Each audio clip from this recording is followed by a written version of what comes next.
Fran in Frontage, and I'm eager to show you how we're going to take stamps and embossing powders and in an instant create an old look, a vintage look. This is what Frontage is all about. I want to show you how you can take a simple gift tin of metal and create a beautiful stamped and embossed personalized box here that has a real vintage and aged look. So this is the Deco Lady, and look how the face showed up on that, if you can see as the light catches it. This I did with the aged silver, and this one as well with the dragonfly. And by covering it with a coat of embossing powder, we're then going to stamp into it when it's molten. And that's what gives us what I call this deep impression look that is just really interesting and aged and Frontage looking. So this one here has the contrast of the silver against the aged black, and you can also create a decorative insert for your gift card or special little gift and note on the inside. First I'm going to take a pigment ink, and with the black or espresso here I'm going to completely cover the surface of the tin all the way around.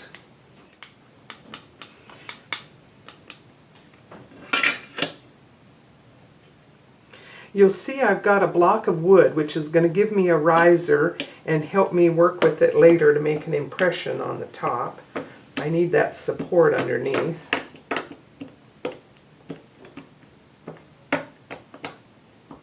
Now we're going to completely cover this in the chunky aged black.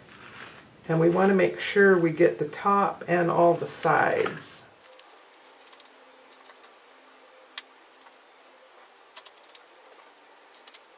I find that it's easiest to start heating from the top and let the metal get hot, and then it will be easier to catch the powder on the sides. I'll start a little bit further away and then come in closer as it begins to melt and get hot. While my first layer is still warm, I'm going to add some more just on the surface to add thickness where I'm going to make my impression here on the top.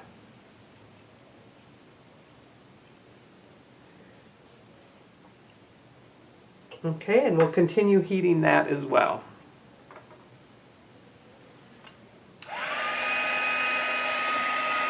We're going to want to have our stamp ready, and in this case, since I want the contrast of the silver pigment, I'm going to ink this up.